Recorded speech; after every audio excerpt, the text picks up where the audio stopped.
Selamat malam untuk kita semua. Perkenalkan, nama saya Maria Yusrina Yuliana Ogot, NIM 1512008. Di sini saya akan menjelaskan tentang sel prokariotik dan eukariotik. Semua sel prokariotik mempunyai membran plasma, nukleoid berupa DNA dan RNA, serta sitoplasma yang mengandung ribosom. Sel prokariotik tidak memiliki membran inti, sehingga bahan inti yang berada dalam sel mengadakan kontak langsung dengan protoplasma. Sel prokariotik juga tidak memiliki sistem endomembran atau membran dalam, seperti retikulum, endoplasma, dan kompleks Golgi. Selain itu, sel prokariotik juga tidak memiliki mitokondria dan kloroplas, tetapi mempunyai struktur yang berfungsi sama dengan keduanya, yaitu mesosom dan kromator. Perhatikan gambar struktur sel bakteri E. coli yang mewakili sel prokariotik pada gambar 1. Adapun bagian-bagian sel bakteri sebagai berikut. Yang pertama, dinding sel.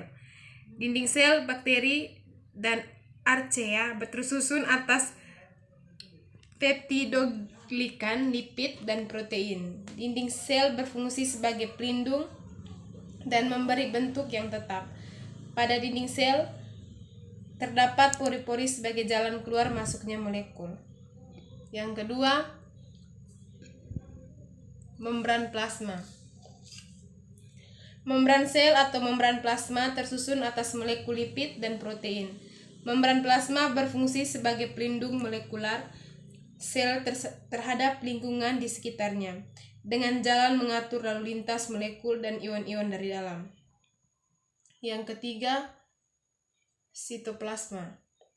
Sitoplasma tersusun atas air, protein, lipid, mineral, dan enzim-enzim. Enzim-enzim yang digunakan untuk mencerna makanan secara ekstraseluler dan untuk melakukan proses metabolisme sel. Metabolisme sel meliputi proses penyusunan dan penguraian zat-zat. Yang keempat, mesosom. Mesosom berfungsi sebagai penghasil energi. Biasanya mesosom terletak dekat dinding sel yang baru terbentuk pada saat pembelahan biner sel bakteri. Yang kelima, ribosom. Ribosom merupakan organel tempat berlangsung sintesis protein. Yang keenam, DNA. DNA atau asam deoksiribonukleat merupakan persenyawaan yang tersusun atas gula deoksiribosa, fosfat, dan basa-basa nitrogen. DNA berfungsi sebagai pembawa informasi genetik, yaitu sifat-sifat yang harus diwariskan kepada keturunannya. Oleh sebab itu, DNA disebut pula sebagai materi genetik. Yang berikut, RNA. RNA atau asam ribonukleat merupakan persenyawaan hasil transaksi DNA. Jadi bagian tertentu DNA melakukan transkripsi. Yang berikut, RNA atau asam ribonukleat merupakan persenyawaan hasil transkripsi DNA. Jadi bagian tertentu DNA melakukan transkripsi membentuk RNA. RNA membawa kode-kode genetik sesuai pesanan DNA. Selanjutnya, kode-kode genetik itu akan diterjemahkan dalam bentuk urutan asam amino dalam proses sintesis protein. Demikian struktur sel prokariotik pada bakteri Escherichia coli. Bakteri mempunyai bagian-bagian sel yang rumit. Setiap bagian sel mempunyai peranan yang penting bagi kelangsungan hidup sebuah sel. Namun, bagian-bagian sel itu tidak dapat berdiri sendiri dalam menjalankan fungsi sebuah sel, melainkan harus bekerja sama dengan bagian sel lain membentuk suatu kesatuan. Struktur sel eukariotik merupakan bagian yang ada pada makhluk hidup. Seluruh makhluk hidup pasti memiliki sel yang ada dalam tubuh. Dalam tubuh manusia terdapat sebuah organel yang memiliki bentuk, struktur, ukuran, dan fungsi yang berbeda. Perlu kita ketahui bersama bahwa sel eukariotik memiliki inti sel yang terbungkus dalam membran. Sel tersebut bernama nukleus. Ini menunjukkan bahwa sel eukariotik adalah penyusun organisme makhluk hidup. Adapun beberapa ciri yang paling menonjol pada sel ini, misalnya memiliki endomembran yang membungkus setiap organel penyusun sel. Hal yang lebih menarik bahwa sel ini memiliki struktur yang lebih kompleks daripada sel prokariotik. Berikut adalah pembahasan mengenai struktur lengkapnya. Ini contoh gambar sel eukariotik. Maaf, ini contoh gambar sel eukariotik. Yang pertama, membran sel atau membran plasma. Sel eukariotik memiliki membran sel yang merupakan sebuah lapisan tipis. Biasanya, ketebalannya hanya 8 nanometer. Membran sel memiliki tugas sebagai pembatas bagi isi sel dan sekitarnya.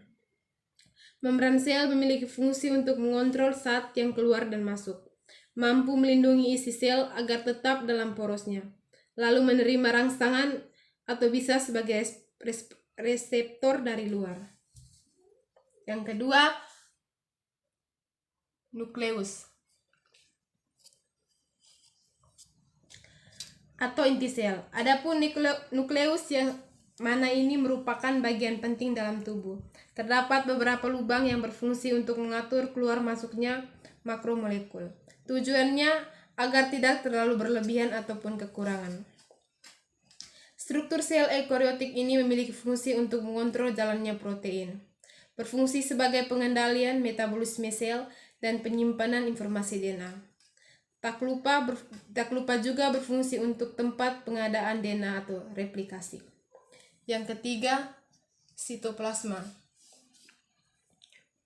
yang mana merupakan cairan sel yang ada dalam sel. Sitoplasma berbentuk seperti cairan koloid dengan homogen yang jernih. Selain itu, juga berfungsi sebagai penyebab adanya pergerakan organel sel.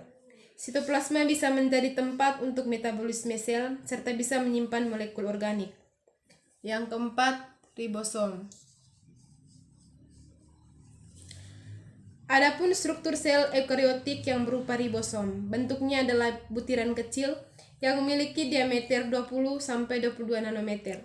Ribosom ini terbagi dalam dua jenis sebagai berikut. Yang pertama, ribosom bebas, yang memiliki fungsi sebagai sitosol dalam mensintesis protein. Hal ini hampir sama dengan enzim metabolisme. Yang kedua, ribosom terikat, yang memiliki fungsi untuk mensintesis protein dalam membran RE.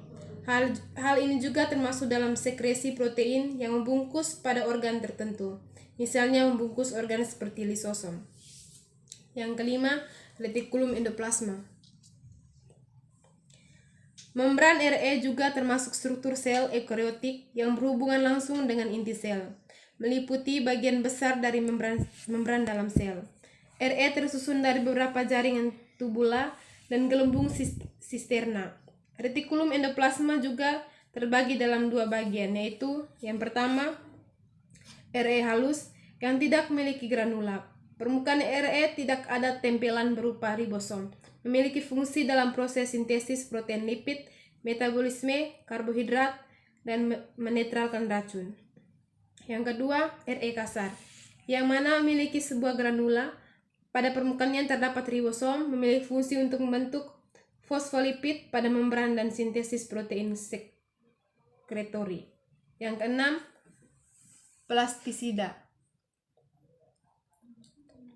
merupakan struktur sel eukariotik yang memiliki membran ganda. Fungsi dari plastisida adalah membantu proses fotosintesis, serta juga erat kaitannya dengan menyerbukan dan penyebaran biji. Yang ketujuh, vakuole. Adapun vakuole yang juga merupakan bagian dari organel sel hewan dan tumbuhan. Fungsi dari vakuole untuk osmoregulator yang bisa mengatur nilai osmotik suatu sel. Selain itu juga berfungsi untuk mencerna makanan. Yang kedelapan, sentrosom dan sentriol. Juga sentriol dan sentrosom yang memiliki fungsi untuk mengatur dan melampirkan membran plasma yang ke tubuh basal. Sentrosom bekerja pada pusat produksi mikrotubulus dan struktur filamen. Yang kesembilan, sitoskeleton merupakan jaringan berkas protein yang menyusun sitoplasma dalam sel. Dengan adanya sitoskeleton, maka sel bisa berubah bentuk. Yang ke-10, dinding sel. Struktur yang terakhir ini merupakan tembok sel yang letaknya di luar membran plasma dan membatasi antara ruang bagi sel untuk membesar. Itu saja penjelasan singkat dari saya. Sekian dan terima kasih.